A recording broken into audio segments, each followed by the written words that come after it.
Here's a story for you. The man's name is William Bonelli. What has he been through in his life? Well, he survived Pearl Harbor, then he became a B-17 pilot and was the lead pilot on 21 missions over Germany during World War II. Our photographer George Roach has his story. You know, everybody has superheroes growing up, and when I was a kid, you know, my superheroes were military vets, World War II, Vietnam.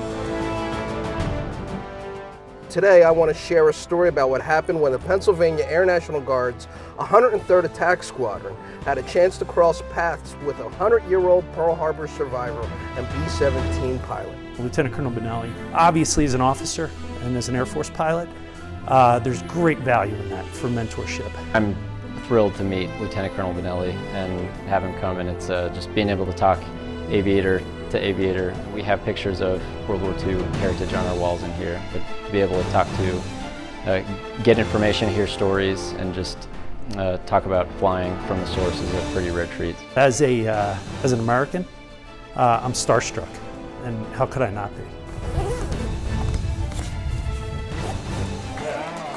Members of the squadron anxiously awaited their chance to catch a glimpse, a smile, or some eye contact with the man they knew had helped shape their history. Through their own blood, they figured out better ways to attack a target. And now all these years later, with better equipment and now on an unmanned platform, we're able to save American lives. So here's what we'll do. If you can bring the aircraft back around to the south, please initiate a turn. This doesn't have anybody in it. This now it does not need any personnel. Great that we can do that. That saves lives. That prevents the loss of lives. What's more important? Now to hold it, you said do this. Yes. Yeah, you can. That's our trim essentially. We can trim it into the turn.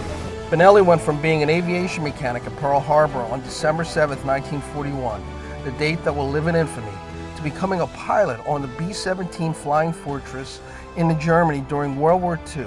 He talked about flying more than 20 combat missions on the lead aircraft. Very early in the game, I was asked if I would fly Squadron lead, and they needed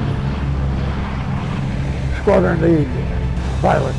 They were losing them quite a bit. It was pretty cool to bring it to life, basically, and just like meet the person who was behind some of those missions, and you know, just remind myself like that's why I'm doing this, and it's like amazing, like we're taking his place. Seeing the relatability with the aircraft that we use today versus what they flew back then, and they still talk the same lingo, they still understand each other. And here I'm kneeling next to a World War II B-17 pilot, and he's talking with his hands. We flew squadrons in trail.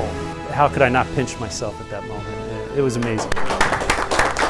At the end of the day, after stories were exchanged, the airmen of the 103rd knew that they could see farther only because they stood on the shoulders of giants like Colonel Bonelli. William Bonelli, what a man. By the way, if you want to submit a story that we'll present here on the Jerrick Report, I would love that. Get a hold of me on Twitter. My handle is @MikeFox29.